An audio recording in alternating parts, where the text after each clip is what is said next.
Hello, fellow Canadians and patrons. I am Veterans Voice Chris Semchuk.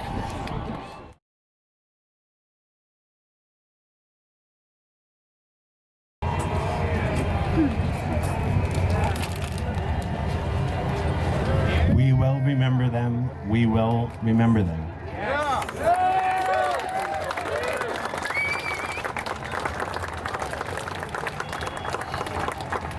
So this sacred obligation has, since the unification of the Canadian Armed Forces in 1968 under Pierre Elliott Trudeau, has sidelined veterans and marginalized our meaning in society.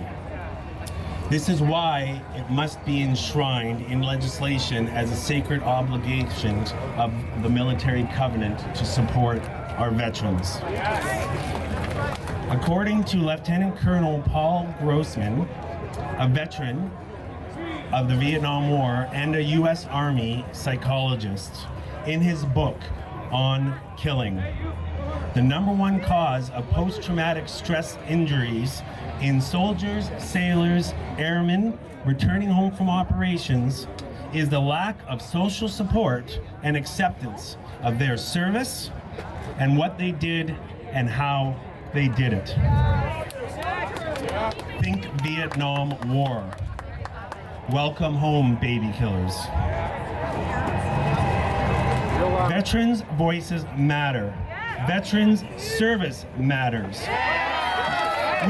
We each, and as a collective, have a tremendous amount of wisdom from where we've been, what we've seen, and how we've done it. At home, abroad, at war and peace, nationally and internationally. We have seen and experienced firsthand the evils all humans can create in the name of their ideologies.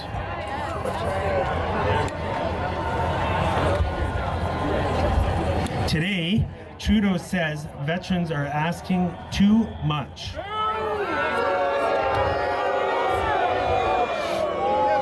His and the last government's actions led to increased claims denials, complexity of the system leading to countless problems. However, main one needing to be highlighted. Just for a basic disability claim, you're looking at 50 weeks. For a basic disability claim.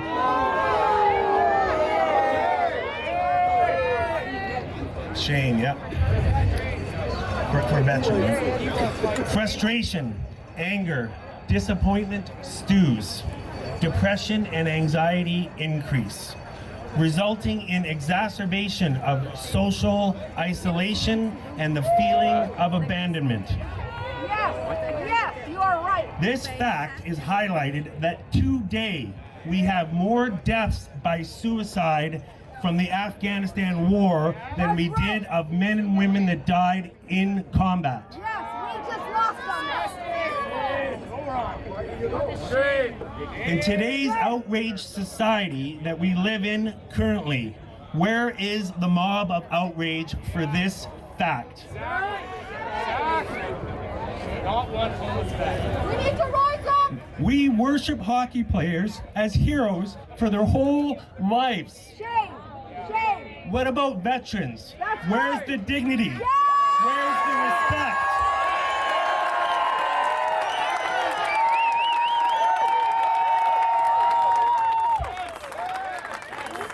Most veterans have a red pill moment that led them on the path to their dysfunctional life. That's right.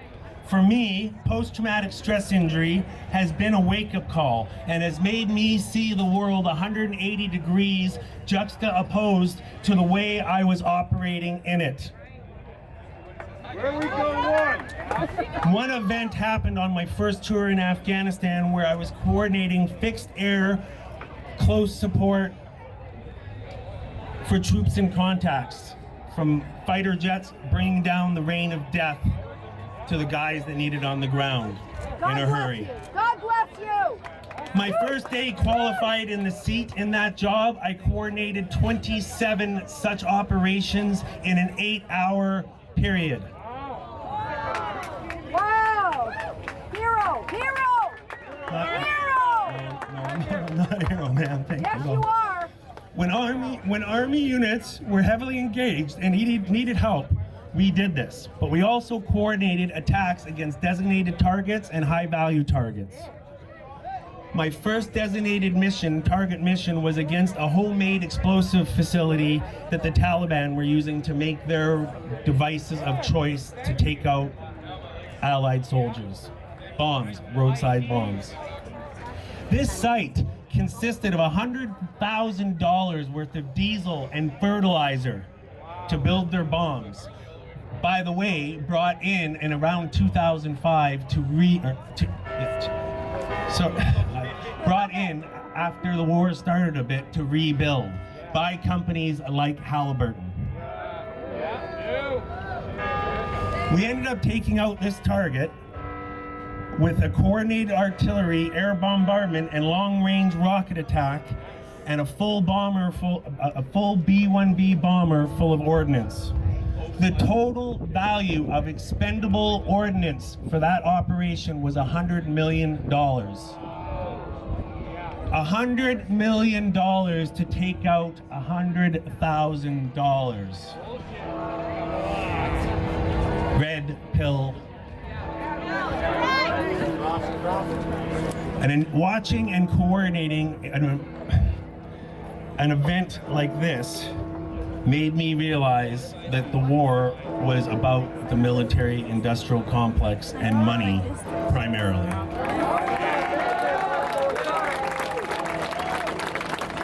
All veterans, regardless of injuries sustained or not in the course of their duties, live and serve a career of sacrifice. That's why we say, embrace the suck.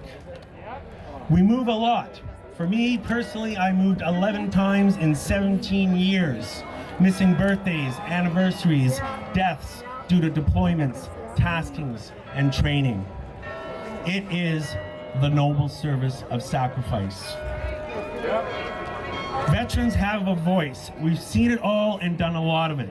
Our voices need to be heard, and we need to be supported in our transition to civilian life so that we can function in that new world as a civilian. The government spends a lot of money. In my situation, for my occupation, about $6 million to program me to kill. They spend nothing to deprogram us for civilian life. In my opinion, this will continue to go on, no matter which government is in power, until the sacred obligation is enshrined in legislation as a covenant to keep care of members that serve. Please spread the word. We need to do this as veterans and civilians alike. We need to be united behind this cause. There are many other veterans issues, tons, but this one is a start because it sends the sign of respect, dignity, and responsibility.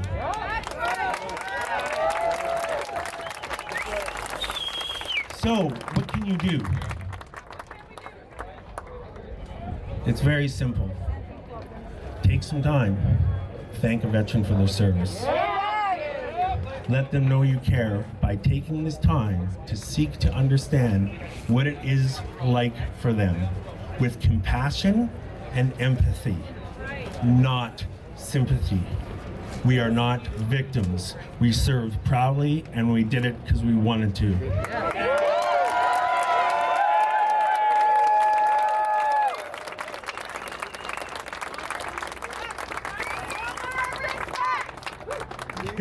We'll order the servants to change their policies. Right on, thank you. In closing, I would like to remind you that Justin Trudeau dropped the writ for the 2019 federal election on the anniversary of September 11th. I heard the message that he was sending with this and following on actions loud and clear. So let me please remind you, and veterans, civilians and veterans alike, veterans are not sacred cows. If, under the current legislative regimes, the government wants to snap its fingers and cut us off, they likely would do so, no matter who they are. Veterans are asking too much. So thank you very much, fellow Canadian patriots. Thank God. And thank God for Canada. Chris Semchuk, out.